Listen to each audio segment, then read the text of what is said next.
I grew up Lutheran in a small town in Colorado where we had 35 members, and we'd come in and sing out of a hymnal. I first came to Scottsdale Bible through my fiancée, Kara. When I walked in, it was rock music and drum sets, and it caught me off guard. But we started coming, and I eventually really got used to it and enjoyed it from a different perspective. And so it was September 16th. I was at home. My fiancée, she wasn't going to go to church that day, and it was probably the first time I went to church by myself without her, actually. And I'll never forget, I come in, and after each passage, I feel like, wow, that's speaking to me. That's really touching how I'm feeling right now. And towards the end of it, he said, well, this is a wonderful time because I only do this, I think, twice or 3 times a year. I'm going to invite people down to have a special prayer. And he said, there's 2 criteria for it. He said, 1, you're ready to receive Jesus Christ as Savior and Lord for the first time tonight. And I thought to myself, well, that doesn't necessarily apply to me because I already know about Jesus, and I believe in Jesus, and I believe in God, so I guess that kind of strikes me from that one.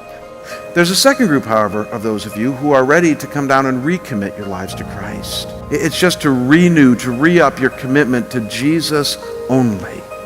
And when he said that, it hit me like a ton of bricks. I said, I need to go down there and reaffirm my relationship with Christ. And as he said that, one lady started walking down, and I looked around and no one else was. I said, well, she's going down, I'm going down too. And so I followed her down, and then realized that she was the usher. So I will take claim that I was the first person down here.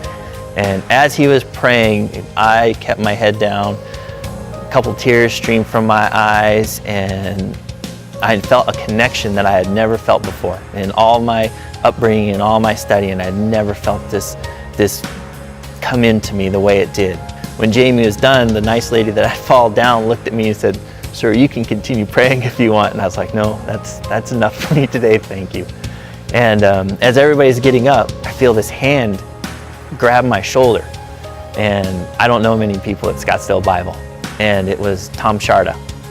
And he put his hand around me, he turned me around, he said, I knew what he was going to ask. And when I saw you sitting over there by yourself, I prayed to God that you would get up and go down there. And as he's talking to me about this, once again, tears are welling up in my eyes, and it was such a powerful moment for me. And I documented the day in my Bible. Today is a day that you're reconnecting with Christ. Looking into the future, so many doors have been opened because of this in my life.